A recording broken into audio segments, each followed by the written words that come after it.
Hello and welcome to this week's episode of Pickup Sports Talk. I'm Brandon Schiffman. And I'm Spencer Stein. We had a jam-packed week of sports. It's a huge agenda, a bunch of different sports. Number one was college football. We touched on a lot of football this week from the Thanksgiving games in our special On the Road episode, but college football is the main thing. We saw major upsets. I never thought I would see Michigan beat Ohio State. Huge. But what I am more surprised by is that in rivalry week, the number one thing we were talking about is the coaching carousel. Yep. It's insane. Lincoln Riley left Oklahoma for USC, and Brian Kelly left Notre Dame for LSU. We're going to bring in our Notre Dame fan, Luca Tricoci. Notre Dame expert, sure. He gets Luca expert Tricoci. Why not? We'll start with the Brian Kelly thing. Hey, Luca. Hey, thank you for having me. No worries. So what's your thinking on the Brian Kelly's going to LSU? You know, obviously it's tough for us. Losing your head coach after 10 years. He's the winningest coach in Notre Dame history. Mm-hmm. So I think that's a huge loss for us. However, I do think there's a big opportunity for us to hire a head coach and make it a huge move. Yeah. I think there's huge upside potential, but there's also downside. And there's ways that I see us, not being great for the next couple of years, but also being great. So let me say you could go first. I was just going to say trusting the process with that. I feel like it's a huge thing. I think it's more about what my reaction was when I saw her. First off, I was in shock. No one leaves Notre Dame. I was in shock. That's wild. People People say no one's left Oklahoma in 75 years. No one leaves Notre Dame for another program. They've been the most historic program, and I'm not a big Brian Kelly guy. I'm going to be honest. He hasn't done much in bowl games or the playoff. He has won, I think, 75% of his games, but it's not that Notre Dame is that tough of a schedule. I've honestly always thought he was an overrated coach, and no one sees the fit LSU. I don't either. He seems like the ultimate Notre Dame guy. I don't know what he's going to do in the SEC. I think LSU could have gotten a better guy, but Brian Kelly is a great coach. I'm not hating on the hire. The more and more I've thought about it, I've actually thought, maybe Brian Kelly could be good down there. I don't know how good he's going to be able to recruit. And the reason I think he left, though, because I think this is the biggest deal. It's not necessarily as much about LSU. I think it's about that a coach left Notre Dame. I think the reason has got to be the recruiting. I mean, Notre Dame's been the biggest program, the best program in all college football, most historic, and they've been getting good recruits. They've been top 10, top 5. Recruits, yeah. But yet, there's still certain limitations in the program, and I think he wants to go down to the SEC where really anything flies. I think he just wanted a change of scenery where he's not, because he knows he has a much better chance of winning at LSU. I don't see Notre Dame winning a national title in the near future whatsoever. I think they're always going to be a historic program. They're always going to get recruits. I don't see them being that much of a winning program anymore, and I think that's why he left.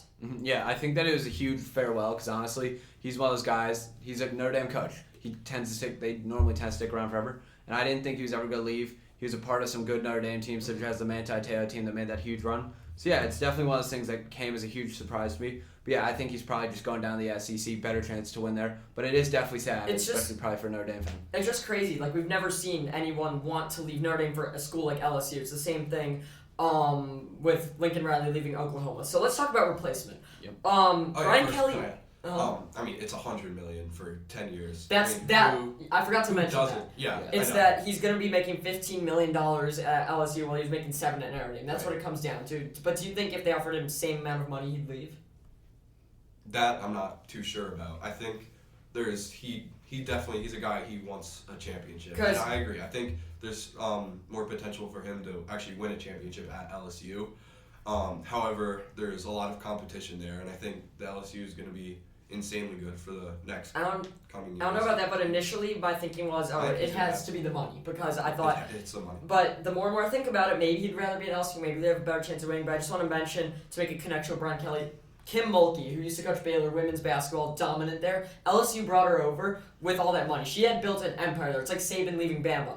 Yep. It just seems that these SEC schools have more money. They're going to keep taking it, especially with the expansion. So I just think this is going to lead to more. Yeah, I think that LSU right now looks like a hotspot for football recruits. I think that we're already getting good recruits. I don't know how much Kelly will recruit, honestly. I do not think this is going to end well. I do not think this is going to end well. I think it'll be good. I do. We'll see. I think he's a great coach. Can I say? Yeah. Kelly, a big thing of him, obviously in the Midwest there's not much to do there. Mm-hmm. But Kelly, he's one of those guys, he will travel for... Do you think guys will want to play for him? So I think... Yeah. That's my question. One of the best coaches in college football. But when you go to Ole Miss, where they're getting all these recruits, they have Lane Kiffin. When you have Bama, when you have Georgia, who's doing great. Jimbo Fisher at A&M is going to be stealing a bunch of guys. Plus all the California people probably want to stay out there at Lincoln, as we've seen all the guys flipping. Here's the thing. I'm not sure. I don't know how he's going to sell the school. Mm-hmm. With Notre Dame, he was able to sell it. Because he genuinely believed in it. He's an Irish guy. Mm-hmm. He's like... He seems like this completely like Notre Dame guy. So I don't know how he's going to fit in down there. That's where I could see there it not be a great choice. Yeah. But I think he's going to do some good stuff for recruiting. We'll see. So let's talk replacement. No, Brian Kelly came from Cincinnati. Luke Fickell's a huge guy. They also have the defensive coordinator, Marcus Freeman. There's a bunch of names. So before I say who I want, who would you have as a Notre Dame fan? I think Marcus Freeman or Luke Fickell, both would be great choices. Marcus Freeman has history with Luke Fickell. They're good friends. Mm-hmm. So I think it would be really interesting to see Fickell come in and Marcus Freeman stays defensive coordinator. I don't know if that would happen, though. I also think Marcus Freeman would be a great pick. He's a guy that he really connects with the players. We know that through what they say. Even the players right now, I think Kyle Hamilton, he even said that he wants Marcus Freeman to be the next coach. So they all connect with him. And he has done so much for Notre Dame's defensive recruiting. We have good recruits now because of him, largely. They've had some of the best defenses That's in the why country. Brian Kelly wants to take I mean, I'll tell you this much. I do not think there's any chance Marcus Freeman stays their DC. I think you guys either have to hire him or he's going to go to LSU because we heard Brian Kelly offered him to be the highest paid defensive coordinator in college football. I don't see why he wouldn't take that, but he wants this job. My initial thought was that they're going to hire a Notre Dame guy, got Notre Dame ties. I initially thought definitely it's going to be Marcus Freeman. More and more I think about it, Fickell's been a head coach before, and they've gotten guys from Cincinnati. Freeman's from Cincinnati. Brian Kelly was from Cincinnati. Why not go there? Also, Luke Fickell, I know, wants that job, so I think it's coming down to the both of them. But I'll tell you this much, I do not see a world where Marcus Freeman stays their DC. I think they're going to end up giving Freeman the job over Fickell. I see Fickell fitting better at Oklahoma. The guy I would hire, Pat Fitzgerald. I don't know how much money they have to pay him to leave Northwestern, but he's a culture guy, and that's what Notre Dame prides themselves on. I think he could become the ultimate Notre Dame head coach. I think he could create a culture, get tons of recruits, and bring them back to prominence. I think he gives them the best You think chance. he has the same name value as a guy like Marcus Freeman, though? Pat Fitzgerald? Yeah. Much more. He has more. I mean, he's been a head coach. You've seen what he's done with Northwestern teams who's never been at football school. It's not even close. He's the ultimate culture guy in college football. I think he won Coach of the Year. I think it's got to be him, but I don't think it's going to end up. I think it's Freeman or Fickell. Yeah, I don't see it. I mean, it'd be a good choice also. I don't see think it it's also a super interesting pick. Mm-hmm. Yeah, I don't really see it happening though. Let's move on to the other vacancy. So this one was probably bigger news. Lincoln Riley, who I've always thought top 5 coach in college football, and he's still so young, somehow taken by USC. USC's, are they back? First, Brandon. I think so. I think that they flipped a good amount of recruits. They got Malachi Nelson, and now another guy I saw, Mekhi Lemon, who's now leaning 89% according to 24/7 Sports to USC. That's huge. And also, Lincoln Riley has an insane amount of name value, and he's one of the best coaches in college football. I think that with the power that USC holds, the amount of recruits coming out of California year after year, and things like that, they're definitely back in the mix. Statement hire of this college football season is Lincoln Riley. He's Absolutely. top coach. He's going to bring in the recruits. He's literally in one day drags all these guys away from Oklahoma. It shows how much he does. He's probably one of the best offensive coaches. He's had a top 5 offense in his career. What I'm worried about, the defense. He hasn't had a great defense at Oklahoma ever. It's not like USC has had a great defense. I think he will bring them back to the top of the Pac-12. Like one day he will be able to bring them a championship. It's just a shame for Oklahoma. The Big 12's dead. I know they're moving to the SEC. They're gonna need to make a splash. I'm literally still in shock. It happened 3 or 4 days ago. And he's still in shock. brought like seemingly every Oklahoma coach with him, all this talent. I think that he brings so much to USC. And another guy I noticed who wasn't an Oklahoma commit, he had originally committed to USC, then decommitted, but now USC's is back on his list, is Domani Dragsten from Mater Dei. Yeah, Kid has so much potential. He's a cornerback. He's a good defensive prospect. I hope they get him. Me too. I think it's interesting. I think USC, they will be a very good offensive team. Defense, I'm not sure about. I mean, they are It's getting going to take some defensive time. recruits. Yeah. It's going to take some time. That's but something you got to build up. something you said to me just before we started is that college football is better when Notre Dame and USC is good. Yeah. I think this could Very bring right. that back. How about Oklahoma's replacement? What do you think, Brandon? I think that there are a couple guys. I mean, like obviously you said Luke Fickell before. One guy potentially Matt Campbell from Iowa State. He's a guy. I don't know if they're going to bring him in because Iowa State's their rival. I don't know if they'll be able to bring in another coach. We've seen Rivalry. We do see Cincinnati, I think, is going to move to the Big 12, so that would be something too. I see Freeman at Notre Dame, Fickell to Oklahoma. Who knows? That could be huge. What about the Cliff Kingsbury news? Yeah. They've been trying to get Cliff Kingsbury there, and he wasn't like so sure. He wasn't like definitely no. He said all we got folks about is the Bears. They won on Thanksgiving. We know the Bears aren't that great He's of a not team. leaving. I don't know how Kingsbury's that not works. leaving.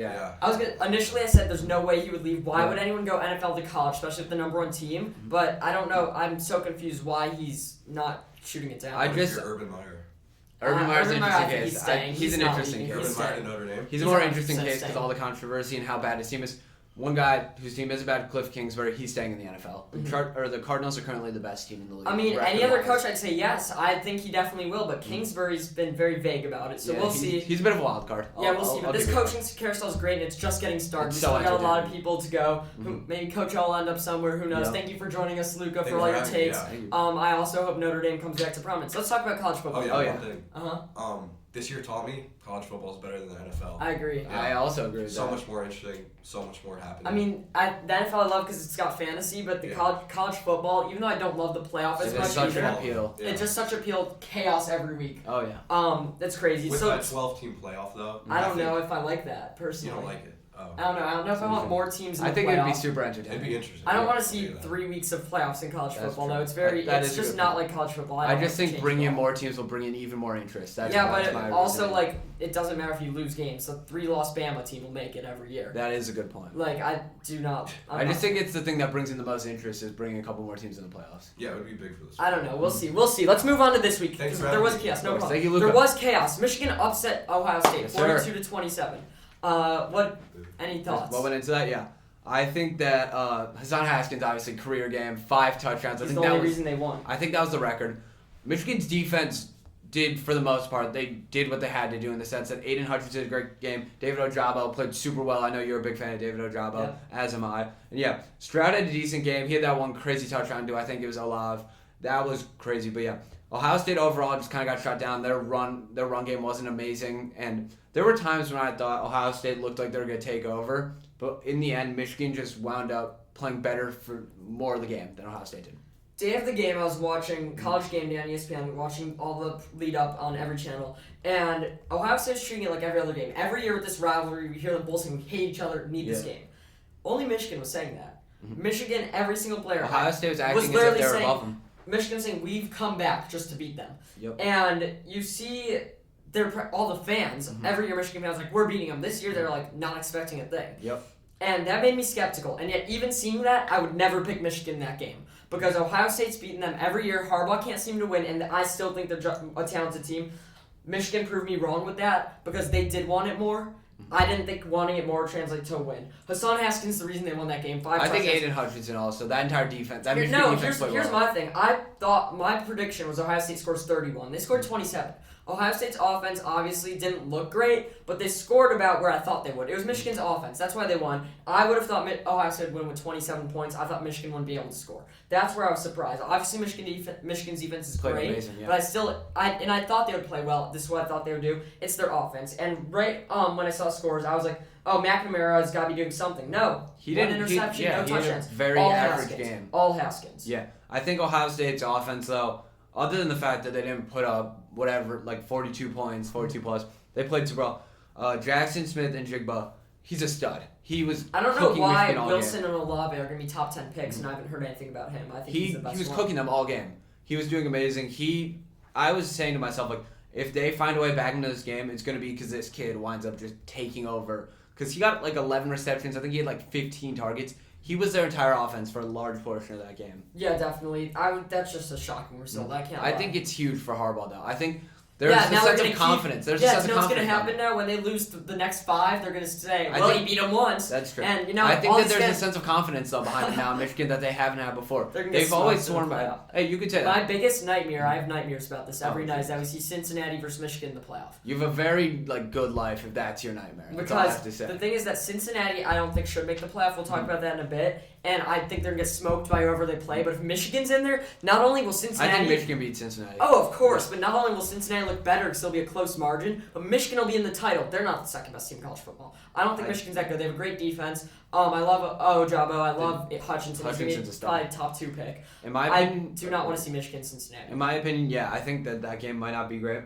But I do want to say, though, is I think Cade McNamara fully can't be the best quarterback or the quarterback on the second best team in the nation. All I want to see is Michigan Georgia or Michigan Bama. I think even Bama would smoke them. Bama did not look good. Let's talk about the Bama game. Overtime, 24-22 against Auburn. This was a great game. They didn't score at all in the first half. They finally got 3 points, and then they were down 10-3 with like a minute, and somehow got a touchdown. 4 overtimes, got to the 2-point conversion thing. So stupid, by the way. Bama came out on top by 2. Thoughts from this game? Like, how do you rate Bama from this? I thought Bama was I was watching this game at a restaurant with my family, and I was like, how is Bama going to lose this game? Like, they suck. Exactly. They played horrible. And it was that last-second turnaround that Bryce Young had. That was pretty impressive, I'm not going to lie to you. But for the rest of the game, he wasn't great. I mean, he did have 317 passing yards. They didn't score until the fourth quarter. Exactly. And he threw 25 for 51. He threw 51 passes, 25 of them got completed. That's not good. Yeah, they're just not the same Bama. We can't be trusting them to do this. Their offense isn't great, and Auburn's defense is horrendous. And I'm not. Obviously, it was a rivalry game. Obviously, that fuels into it. But we haven't seen Bama be that dominant. 2-point win at Florida. They lost to A&M. They only won by 2 in this game. They shouldn't have won. I do not trust them whatsoever. I think they're going to lose to Georgia this week. This is like a 500 Auburn team. They should kill them. Yeah, definitely. Best rivalry game of them all. What would you say it was? I'd say probably Oklahoma. Really? I was so sure you were going to say Ohio State, Michigan State. I think I'm the only one saying Bedlam's. That game had like a happy ending for me at least, but I don't think that was the best game of the week. I think it definitely was. I think even though Bama-Auburn was great, went to overtime. I'm talking about Michigan-Ohio State. I said that was a happy ending. I'm talking about when I say I don't think that was like a great game. I think Oklahoma was the best game. That's what I'm trying to say. I said Oklahoma State would win. They dominated. Their defense is supposed to be their whole team. Oklahoma still put up 33. Lincoln Riley's last game. Thoughts? Yeah. Going into, I believe it was the fourth quarter, I want to say it was a close game, correct? And then Oklahoma State really just turned it on at the end of the game, and they ran off of it. I do wish, though, that they won Riley's last game, but in the end, that is what it is. And now they're facing a whole mess of things. Rattler in the transfer portal, Caleb Williams saying and tweeting some cryptic things. That's all I got to say. And they're losing all their recruits. So, first off, shout out to Spencer Sanders. Who would have thought he's still their quarterback? I feel like he's been on the team forever. He's a junior. I was so sure he was like a redshirt senior. He's a junior. He's a good quarterback. He's a game manager. He's basically he's a guy you could win games with. Yep. Their defense is good. They have weapons. Their running game's always been good ever since Chuba Hubbard. All I'm going to say is that Oklahoma State can compete. I think I said a couple weeks ago, watch out for them. I don't see why they can't make the playoff. And let's start talking about this. Who do you have in the playoff now? Because my rankings, I would put Oklahoma State above Cincinnati, especially if they beat Baylor this week. I would personally disagree. As of right now, I think Cincinnati, being undefeated, has huge... Why? They don't have as good... But here's my thinking. Oklahoma State lost to Iowa State by 3. They've now beat Oklahoma. They beat Baylor, and they're playing them again. And I agree that their record and is telling. I think that they still have to take the undefeated Cincinnati team. I'd say that would be my... What if they both win this week? If they both win this week, that's huge because Oklahoma State is playing Baylor and Cincinnati, I believe, is playing Houston. So Houston's ranked 21, so that's not a cupcake. Right now, you just said you'd have Cincinnati over Oklahoma State. What if they both win? Who are you going to have? If they both win, I might have to stick with Cincinnati because they're playing 21 Houston. That's not a cupcake game. Everyone's saying Cincinnati's playing these cupcake games. They're not. I mean, for the most part. Notre Dame and Houston aren't cupcake games. I mean, that's 2. Do you realize in college football, most teams play 2 cupcake games total? All of theirs have been, except for Houston, Houston's not that good. Oklahoma State's playing Baylor. Baylor has one of the top coaches in college football, who everyone's trying to poach. I don't think he's going to leave, by the way, Arnado. And they're 10-2. Oklahoma State has 1 loss. On the road, Iowa State, who is ranked top 10 going into the season. Cincinnati does not have quality wins. Oklahoma State's a better team. They'd beat them if they played today. I think Oklahoma State's got to be ranked 4. I'd still put Michigan 2, Bama 3, Georgia 1. I'd still put Notre Dame 6. Oklahoma State's got to be over Cincinnati. I want to see that, and I really want to see that if they go in and beat Baylor. I do have to say, though, this committee tends to favor the undefeated record. The only case I'm seeing... Do they? I think they are. And not in recent history. I mean, UCF missed the playoff undefeated. I mean... It's different, though. Same with TCU, the very first year of the playoffs. They were the 4 going into the rankings, and they snuck Ohio State, and who went on to win the chip. I think they don't like these out-conference teams, and I really hope if Oklahoma State comes out on top, they make it. It really just depends on the victory. I think Cincinnati game is probably likely to be closer, just because I think that Oklahoma State might have a better team. I think the Cincinnati game against Houston could be closer. No, I don't. I think that's going to be much... I think that Cincinnati should win by more than the touchdown. I think Oklahoma State Baylor is going to be very close. Baylor's improved every single week. Oklahoma State's a little cocky. If Baylor wins, where would you say they rank, potentially? Baylor? Yeah, if Baylor wins. 7, 8. I mean, they'll make a great bowl game. They're not making the playoff with 2 losses. I agree. I almost wanted to catch you lacking with that one just a little bit, but no. You didn't fall for that. Okay, anyway. Moving on. So, before we get to our predictions for who's going to make the playoff, we got to predict championship week. Yep. Best week, Bama, Georgia. 1-3. We've been waiting all season for this. Who's going to win? Georgia. They've been the best team in the country. They're still going to be the best team in the country. Bama didn't even look good against Auburn. How are they supposed to look good against the best defense in the country? Because they'll be more prepared. I think Bama's going to play much better than they did against Auburn. Here's the thing. Georgia's defense is averaging under 7 points allowed. They're ridiculous. That's unheard of. Off the charts. Unheard of. I think Bama will have trouble scoring, although I think their defense is going to step up big. I think this is going to be a low-scoring game. In the end, Bama will have to go down the field and score to win it, and they won't get the job done. Georgia's going to win that, be the 1 seed. Bama will miss. Baylor, Oklahoma State, who you got? I think Oklahoma State will win that game. I think that could be a great game. I think it's going to be a great game. I think it's going to be the game of the week. It's going to be close. Give me Oklahoma State. Cincy, Houston. I got Cincy. We bought the Cincy blowout there. I thought you just said it was going to be close. I think it could. I think it's a close game potential, but Cincy is a better team. They're definitely a better team. Their conference is so weak. I do not want to see them in the playoff at all. Michigan, Iowa. If Michigan loses, I think they're going to miss the playoff. Are they going to lose? No, absolutely not. Michigan's defense has looked great past couple weeks. I think Michigan's offense has some potential. They just need to get things going. And my one thing to Michigan, don't let Cade McNamara make mistakes. Don't even put him in a position where he can make mistakes. Let the game run through their running. Just let it happen. Here's the thing. Iowa's bad. They're real bad. I want to pick them so bad because I think Michigan's overrated. I think they have a good defense, but not a great offense. And I think Iowa has a great defense. However, what I've seen out of Iowa in the past few weeks has been awful. They beat Nebraska by a touchdown, which actually handily. Nebraska's had, I think only one loss that has more than one score. So don't be hating on Nebraska. They lost to Wisconsin by 20. Yeah, that was I got to pick Michigan this game, but I think they're going to struggle. What about Oregon, Utah, Pac-12 championship? Not many implications, but I feel like we should pick it. I think Oregon, personally, I have them winning. I think that they have a great team. What about you? You don't think so? Utah beat them 2 weeks ago. Blowout fashion, they're going to do it again. I think Oregon has a bounce back game. Who's going to make the playoff, given all your predictions? Given all my predictions right now, I think Michigan wins and Georgia wins, so those two have to stick. I think our debate about Cincinnati could be interesting with Oklahoma State, but if Bama loses, that could open it up for both teams. That's the thing. Then it depends on Notre Dame and Ohio State if they think a 2-loss Ohio State or a Notre Dame team with 1 loss gets in. Georgia's a lock no matter what. If Michigan wins, Michigan is going to win. They're in with a win. Bama's going to lose. They'll have 2 losses. Bama. They'll drop out. Cincinnati with a win gets in. Oklahoma State's going to get their win, get in. However, what would be interesting is if Oklahoma State and Bama both lose. Yep. Then who goes in? 2-loss Bama, 1-loss Notre Dame. What do you think? Yeah, and then even Ohio State. I don't think Ohio State's in the picture with that after their loss to Michigan, but they're 7 now. But yeah, I think that. So you're saying 2-loss Bama or 1-loss Notre Dame? Yeah. I think that. Or 2-loss Oklahoma State. Plus Oklahoma State. I think Oklahoma State would get dropped out of that because I think a 2-loss Bama has more of that. Oklahoma State's out with the loss. Yeah, out with the loss.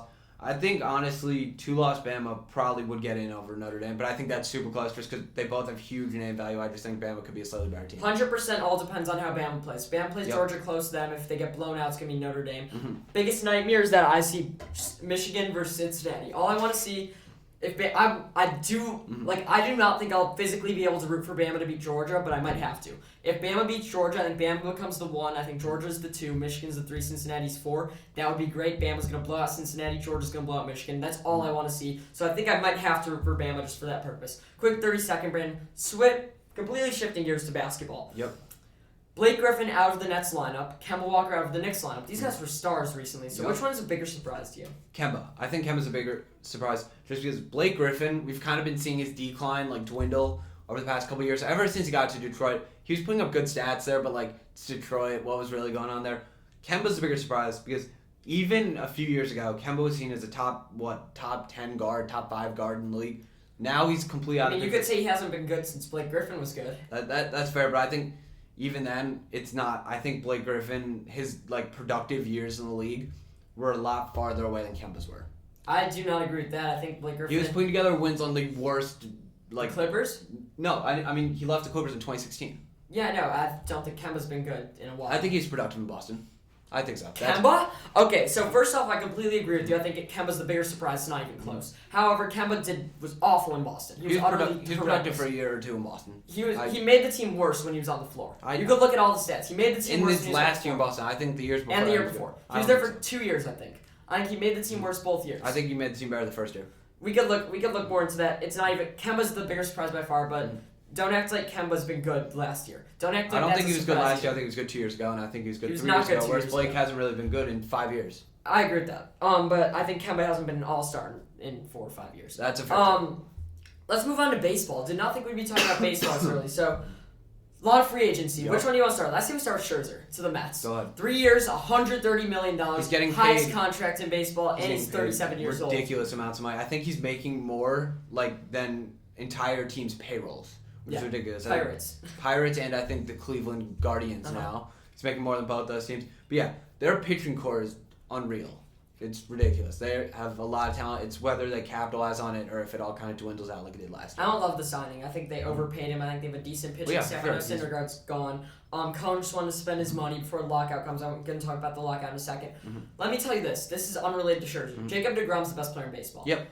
We're forgetting that last June, we were saying he's MVP as a pitcher. Yeah. This pitching staff's going to be dominant if Degrom can be healthy, regardless of Scherzer's effect. These the two is interesting. He was good in the playoffs. Last thing we heard out of Scherzer, my arm is dead. Yep. I do not like paying a 37-year-old pitcher for 3 years. Whatever, let it be. Other pitcher, Robbie Ray, reigning AL Cy Young champ. Yep. We didn't talk about the award winner. To Seattle, what do you think?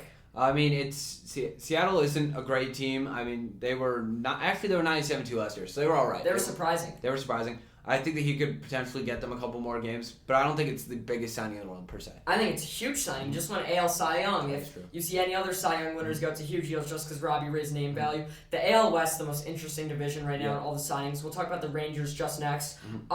Seattle's making moves. I think Houston's getting toppled just about now. It's going to be the question, Rangers or Mariners. Mariners are an interesting case. They trade for Clint Frazier from the Padres. We'll see what they can put together. They have a ton of young talent. I can see them being a World Series team in 3 years. Other AL West team I just mentioned, Rangers. This is the most interesting one by far. Seager, 10 years, $325 million. Also Marcus Semien, who I think they'll now the best middle infield in baseball. 7 years, $175. I'm mad the Blue Jays let him go because I don't know what they're doing. They now pay two players basically $500 million. Do you think this will change much though? Obviously they weren't very good last year. I think they finished second to last in the AL. I think this definitely wins them some games. Both of them are great offensive and defensive talents for the most part. I'd say that Seager's great offensively, and Semien was honestly looking like one of the best players in baseball last year. Yeah, I think you're undervaluing this. I think this makes this Rangers great. I think Semien can be an MVP, and I think Seager's still so young. It's going to be weird not seeing him in a Dodgers uniform.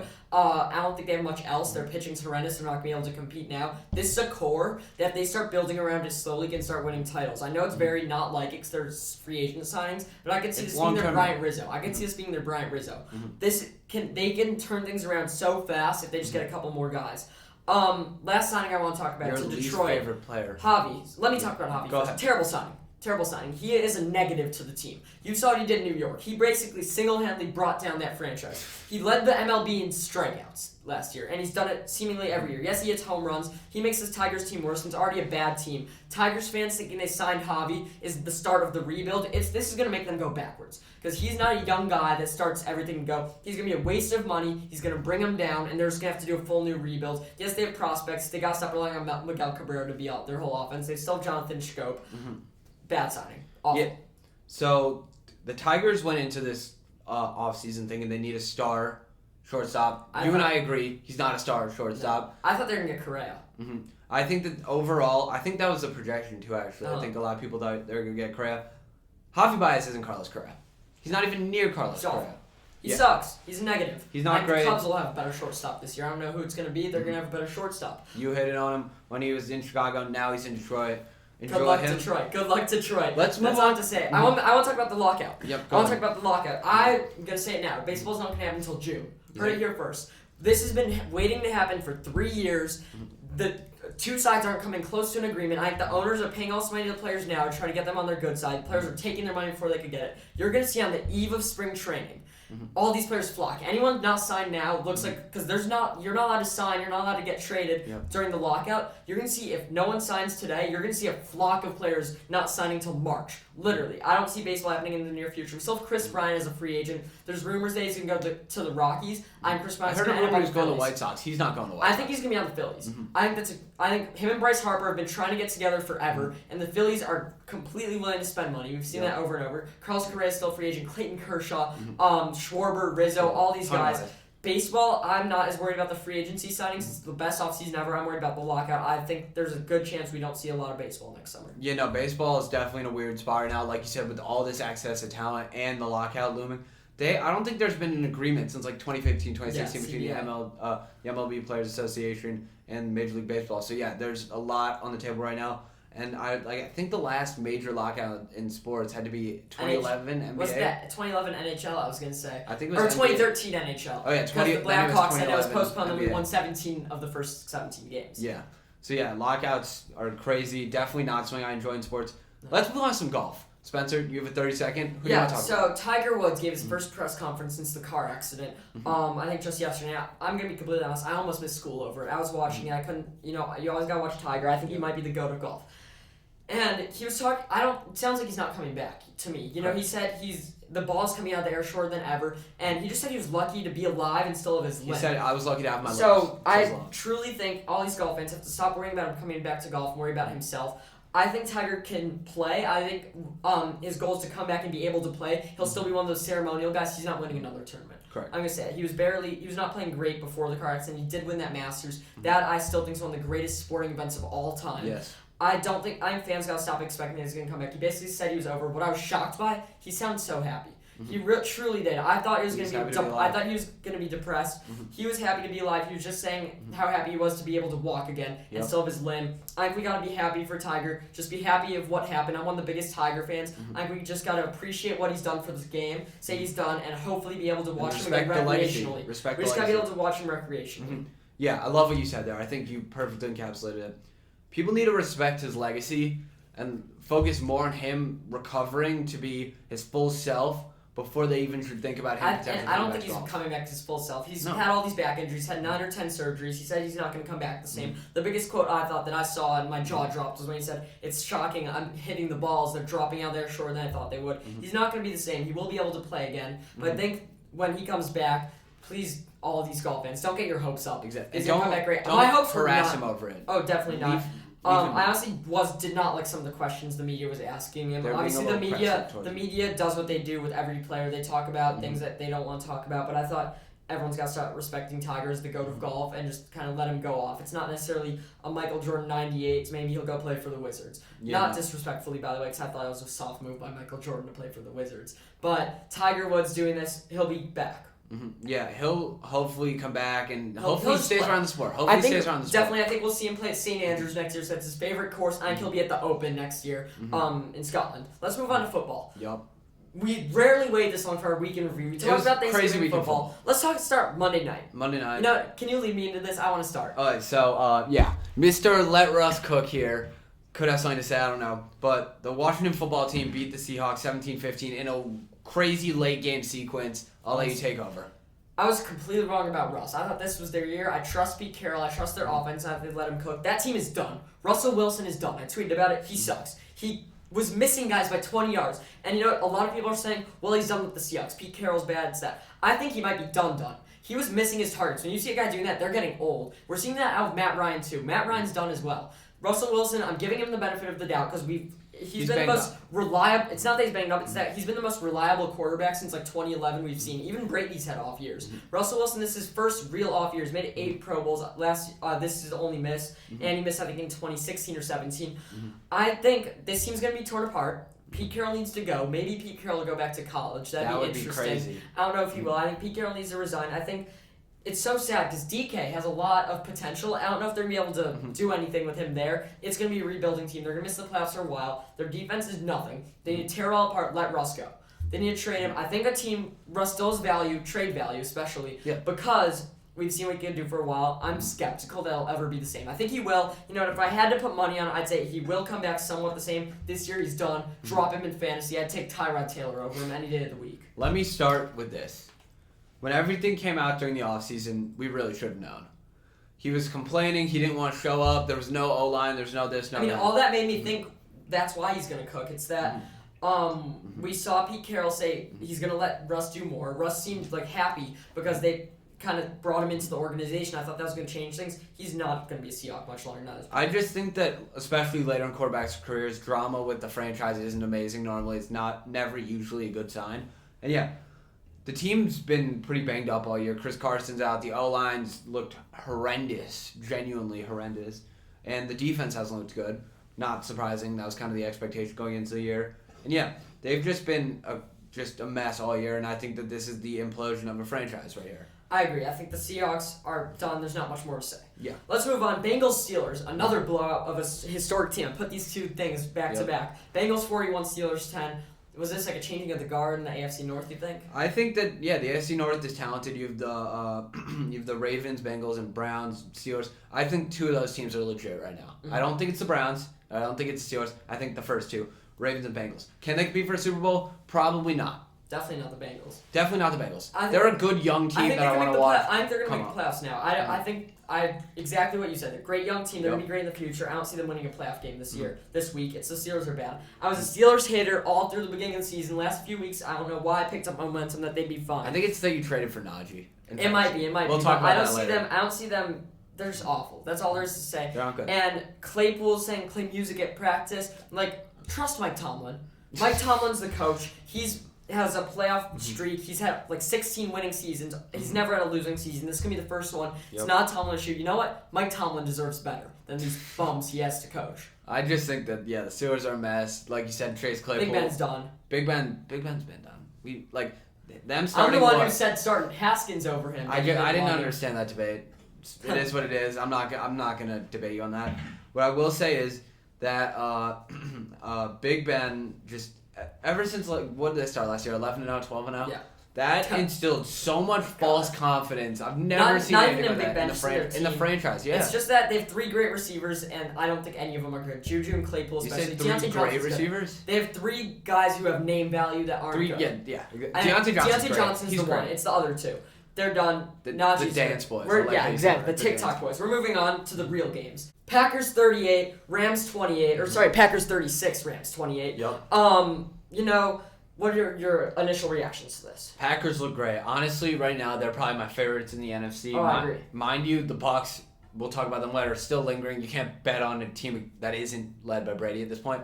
But Aaron Rodgers is putting up such a case for me not to. I think Aaron Rodgers is the best player in the NFL, and the Packers are the best team in the NFL. Playing like right now. I do not trust them to get past the NFC Championship, as you said, with that history. They're cursed. But I think, and Matt LaFleur, by the way, has got to be realized as a top 3 coach in the NFL. Yep. Our first episode was us hating on him because he didn't go for it on 4th in the NFC Championship. I stand by that. That was an awful call. But LaFleur's a good coach. I think this game's a lot about the Rams, though, too. Both quarterbacks are playing hurt. It was at Lambeau in the cold. But the Rams' offense has not looked good. They've lost 3 in a row since they've lost Broad and Von Miller and Odell. What do you think? Do you think they can move forward? I still think that they have all the talent in the It's like 2 teams going in opposite directions, seems to me. There's a point where we're debating which one of them's the favorite. Now it's the Packers, clearly. Rams are below. Yeah, I think that the Rams, they're on a 3-game losing streak right now. That's ridiculous for how much talent they have. I'm not saying it's inexcusable because stuff happens. It's an NFL season. Stafford's hurt. But they should really be putting together a lot more wins than they are right now because they started so well. Yeah. So now moving on, the team that beat the Packers in the NFC Championship game, the Buccaneers, won 38-31 against the Colts. I predicted the Colts to win this game in upset fashion. They've looked good, but I thought Jonathan Taylor was going to be the big right make this game. It was Fournette. Yeah, 4 touchdowns, 100 yards rushing. So they have the best offense in football. They just have the most wild offense. Literally so much talent. Anything could happen. Gronk. With his 2011 game, he's rejuvenated. He just had a career resurgence in this Tampa Bay organization. But yeah, anything could happen. Scary in fantasy, but fun to watch in real football. Yeah. One more game, just got to hit Brady's old team. Patriots 36, Titans 13. Are they the AFC favorites? I think that there are some teams that I'd take in a playoff game over them, but right now, 6 wins in a row. You can't ignore them. They've looked amazing, and I have so much confidence in them. I take the Chiefs over them any day, and I'll predict they're not going to make the AFC Championship. However, the way they've been playing makes them the favorites. Oh, yeah. I'd agree. I think that they should be the betting favorite. Bless you. But I do not think that they are, realistically my pick. I agree on that. Poor Titans, A.J. Brown, Julio, Derrick Henry out. Looks like they're going to go down. Maybe the Colts could catch up to them in the division. You'll be right after all along.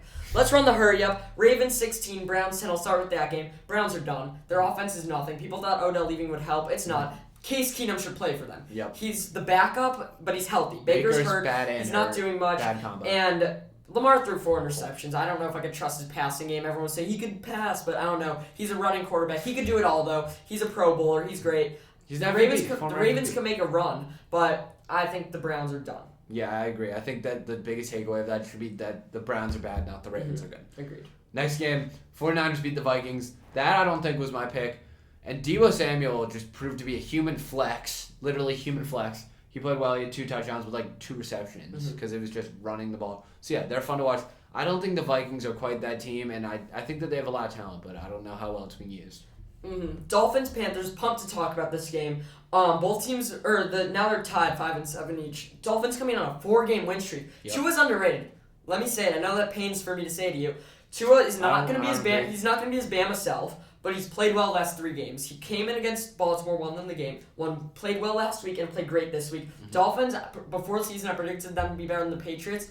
Patriots have falsified that, and the Dolphins haven't lived up. But the Dolphins, it's almost time for them to push for that AFC wildcard. I'm not saying they will. I think they could, though. Panthers, this goes both ways. I would say, is it more about Dolphins or Panthers? It's both. Panthers are just not good. Cam Newton, as I've said multiple times, is done. That's doing nothing except for a PR stunt. PJ Walker's better than him. That's why he got subbed in. McCaffrey's out for the year. Panthers are done. Yeah, Panthers are not good. Next game I want to get to, huge upset in my opinion at least. Broncos 28, Chargers 17. AFC West is wild. I think that this is honestly, and I'm open to debate on this, the Broncos played better than the Chargers played bad. No, Chargers are just not playing well. It's not necessarily that game. They've been bad the last 4 or 5 games. There was a point where we thought they'd win the division. I think the Broncos defied the odds, though. I really do. To an extent, Patrick Surtain's good, but there was a point where we thought Chargers win the division. It's not even a conversation now. No, they're out of the picture right now. Giants-Eagles, I want to move on to. NFC interdivision matchup. I was so confident the Eagles would win this game. I thought it would be a blowout. I just don't know what to think about them. I can't generate an opinion at all. Last week I was saying saying that they're going to threaten to win that division because I don't like what the Cowboys have been doing. I love what the Eagles have been doing. I've said week after week. This week shocked me. Hurts looked awful. They only scored 7 points on the sorry Giants. I'm not even going to talk about the Giants. It's just the Eagles disappointed me once again, and I don't know what to think about them. I have honestly thought about making a quote wall for here at Pick Up Sports Talk, and I think my first quote I put on the board: the Eagles are the best bad team or the worst good team in the league right now. Yeah, it's there's on and off. There's on and off. It's that one simple. of the two. Next game, just probably the worst game of the week. I don't know. Your next game now, I'm looking at Jets Texans. Your next game now, I'm looking at it lives up to that for sure. But it's the Falcons Jaguars. Falcons barely beat the Jaguars. It's 21-14. I didn't even watch this game. I'm not gonna lie. Same score. Awful game. Jets Texans. Both teams were 2-8. And going into this game, I was expecting both teams to try to lose. And I think since the Jets are such a bad franchise, Texans were the only ones to try and do it. Texans the successfully Jets lost. They'll get a good pick now. I think the Jets have too much pride to lose, especially their coach Saleh, new coach. Awful game. I was really expecting Texans to win. Let's jump right into our predictions from this. Starting with Thursday night, Cowboys Saints. Yeah, Cowboys Saints. I think this has potential to be a good game, and I think this has huge potential for a Dallas blowout.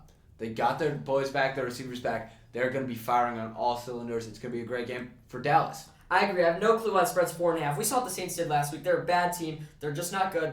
Their quarterback's play has been bad. Taysom Hill might be coming back. That's not going to make a difference. Cowboys, we saw what they could do without their players. This week they're going to have to do it without their coach, and they're going to get the job done.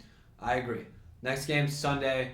Buccaneers Falcons. It's a great team versus some sorry team. Give me the Buccaneers by like 17. I don't even care. Just any spread. Just take my money. Yeah, I think the Falcons' offense is going to struggle. It's going to be a big defensive week for the Buccaneers. I feel like the Buccaneers beat the Falcons 38-3 this year, last year. I don't know why. I feel like it's going to happen again. Let's get to the next game. We'll be skipping the Bears for the end. Chargers Bengals. This game, in my opinion, upset potential. I think that the Chargers could beat them. I think they could turn it around. Bad pick. Chargers have not been good lately. The Bengals have. Normally this game, the big storyline would be Herbert versus Burrow. I think Herbert has just as much potential as Burrow. They're in the same draft. However, the way the Chargers have been playing, the fact that this in Cincinnati makes me think the Bengals are going to win. I'm confident in that pick. That's fair. Vikings-Lions. Vikings are going to be going there without Cook. Lions don't have Swift either. Madison's better than Jamal Williams. Vikings are a lot better than the Lions. Lions defense can't stop a nosebleed. Give me the Vikings. He said, well, we'll just move on with that. That was a good pick. Well said. You really hit all my points there. Next game, Giants-Dolphins. Kind of, in my opinion, disrespectful that Miami's only favored by 4. They've won, I think, 4 games in a row. They're going to make it 5, and they're going to cover that spread healthily. I think they win by 10. Definitely. Keep me being that Giants hater. They can't do anything. Disregard last week. Dolphins have won 4 in a row. They'll make it 5 here. Against the Giants. Eagles-Jets. The Eagles can't... This game could be close. If we see last week's Eagles, I think we're going to see the normal Eagles, or at least the good Eagles. They're going to blow out the Jets in New Jersey, I guess, where they play. East Rutherford, yeah. Yeah, Eagles going in there, taking care of business, winning by 10. That's all I really need to say about that. Next, AFC South, interdivisional play. Colts-Texans, Colts. All I need to say, it's going to be a high-scoring game for the Colts. JT, 200 yards. Yep. Bold. Okay. Yep. Colts are going to take that. I respect that one. That caught me off guard, but let's go. Next game, Washington Raiders. This game, in my opinion, actually does. This is another upset game for me. I'll pick the football team to win by 3. I don't know. Football team's been good the last 2 games. We'll see if McKissick plays or not. I gotta go with the Raiders, even without Darren Waller. I like Derek Carr there. I like the Raiders at home. Mm-hmm. Jaguars, Rams. The Rams offense, I don't think is going to score as many as people think, but it's still going to be a blowout because the Jaguars can't seem to do anything. Rams at home. I don't know if they'll cover. I'll say that by exactly 13. I'm going to say headline here, Jaguars cover. That's my take on that. I'm going to take the Rams by 10. Mm-hmm. That's my take. AFC North now, interdivision battle. Rams at Steelers. Steelers' defense is fine. I think they will be able to play some good defense, but their offense can't do anything. I hate the Steelers. I'm coming back to my old self. Love what the Ravens can do. Lamar's going to have a bounce-back game. Give me the Ravens. Yeah, I'm going to take the Ravens by, 7 here. I think more than a touchdown. Yeah, I think a touchdown for my pick. Next game, NFC West. I said AFC, I meant NFC. 49ers, Seahawks. 49ers should take care of business. I agree. I think that the Seahawks defense won't be very good, and I think the Niners will find a way to win without Debo. I think it could be a close game near the end, but I still hate Russell Wilson, not as a person. I love him as a person. Great guy. And I was a big fan at the beginning of the season. It's time for me to admit I was wrong. As I said, Seahawks offense will not do much. Niners will come out this game. Sunday night game, Broncos at Chiefs. And Chiefs will take this game easy. I think it's going to be a big day. I don't know how much the Rams offense can do. I think the Chiefs offense, though, will get the job done, even though Surtain's look great. I feel like I keep mentioning him, but it's true. Yep, Surtain's great. And I think that leads to Tyreek Hill having a somewhat bust game. Spoiler alert for the fantasy podcast. And Kelsey winds up having a good game. But hopefully for my fantasy team is still better than yours. Okay. Game of the week. Patriots at Bills. This is the toughest game to pick. I'm so back and forth. Yep. It's in Buffalo. I dislike both teams. Beginning of the season, I said I didn't like what the Bills are going to do. I didn't like what the Patriots are going to do. Bills have been proving my point. I didn't say they'd be bad. I said they'd be worse than last year, which is what they've been doing. Mm-hmm. They had a good game last week. Patriots are on fire. Against any other team, I'd pick their streak to stop now because I think it's going to stop. I don't know if it's the Bills, though. It's in Buffalo. I guess I'll go with the Bills at home on Monday night, but I'm really torn just because I think the Patriots are going to lose, but I think the Bills are bad, too. It's a lose-lose, this pick. Maybe I'll go with the tie. This is a jump ball game, but you know what? I was going to take Buffalo, but for the sake of rivalry, I pick Sports Talk. Give me the Pats. Honestly, give me the Pats. They extend that win streak to 7. Why not? All I gotta say, why not? Honestly, I truly think the Pats might win. The Buffalo's just so good. I don't think Buffalo's going to score. The difference in this game is if the Patriots score or not. If the Patriots struggle, Patriots have number one defense. No, if they struggle in the cold weather with their rookie quarterback, Buffalo's going to win. I'm confident Buffalo's not going to have too many points, but they'll have enough to get the job done. If their defense does, who knows? It's going to be their first game without Tre'Davious White. So maybe I will take the Patriots by field goal. So torn. We'll get away from that. We both took a deep breath. If you heard us, neither of us want to talk about Bears-Cardinals. Do you want to pick? Bear down, but we're not taking this one. Yeah, this is going to be a blowout. Hate to say it to our fans. Cardinals are going to come in, Kyler rejuvenated, blowout. Maybe it'll finally get Nagy. James Conner might find a way to outscore our entire offense. We'll see. Maybe he'll finally get Nagy. I've got to look for the silver lining here. Pick up Sports Talk. Of course. Speaking of that, thank you all for watching. We got the fantasy episode 2. You should check that out. Clips are going to be amazing for this episode. Yeah, we talk about our teams. This episode's great. Check us out on Twitter for all our hot takes. I got some new Russell Westbrook. I'll be tweeting about him soon. Just check out all of our content. Thank you all for listening too. Yeah, thank you so much.